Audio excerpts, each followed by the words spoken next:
രുചിക്കപ്പുറമാണ് കാന്താരിമുളകിന്റെ ഔഷധഗുണം. എരിവ് കൂടുന്തോറും ഔഷധമൂല്യവും കൂടും എന്നാണ് പറയപ്പെടുന്നത്. ദിവസവും 5 കാന്താരിമുളക് കഴിക്കുന്നത് കൊളസ്ട്രോൾ നിയന്ത്രിക്കും. കൊഴുപ്പ് കൂടിയ ഭക്ഷണത്തിൽ കാന്താരിമുളക് ചേർത്ത് പാകം ചെയ്യുന്നതും കൊളസ്ട്രോൾ നിയന്ത്രിക്കാൻ സഹായിക്കും. കാന്താരിയിൽ അടങ്ങിയിരിക്കുന്ന രസത്തിന് രക്തക്കുഴലുകളെ വികസിപ്പിക്കുവാൻ കഴിവുണ്ട്.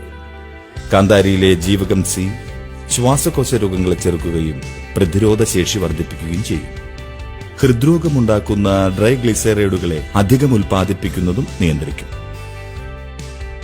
ഔഷധ ഘടകങ്ങളാൽ സമ്പന്നമായ പേരയില നിരവധി ആരോഗ്യ ഗുണങ്ങളുള്ളതാണ്.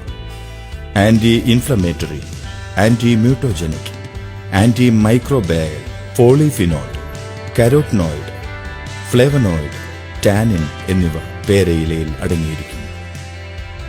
സങ്കീർണമായ സ്റ്റാർച്ചുകൾ പഞ്ചസാരയായി മാറ്റുന്നത് തടയാൻ പേരയില സഹായിക്കും. അങ്ങനെ ശരീരഭാരവും കുറയ്ക്കാം. പേരയില എടുത്ത് കഴുകി 1.5 ലിറ്റർ വെള്ളത്തിലിട്ട് തിളപ്പിക്കുക. ഇത് ദിവസവും 3 പ്രാവശ്യം കുടിച്ചാൽ വയറുവേദനയിൽ നിന്നും മോചനം നേടാം. പേരയില വെള്ളം ചേർത്ത് അരച്ച് മൂക്കിൽ അമർത്തി തേച്ചാൽ കരിമംഗലം മാറിക്കിട്ടും. പേരയില മിക്സിയിൽ നന്നായി അരിച്ചെടുക്കുക. ഇത് ദിവസവും 3 തവണ വീതം കുടിക്കുക. പച്ചക്കറികൾ വിഷമുക്തമാക്കുകയും ചെയ്യാം. ഹൈന്ദവ മതപ്രകാരം പുണ്യസസ്യമായി കണക്കാക്കപ്പെടുന്ന ഒന്നാണ് തുളസി.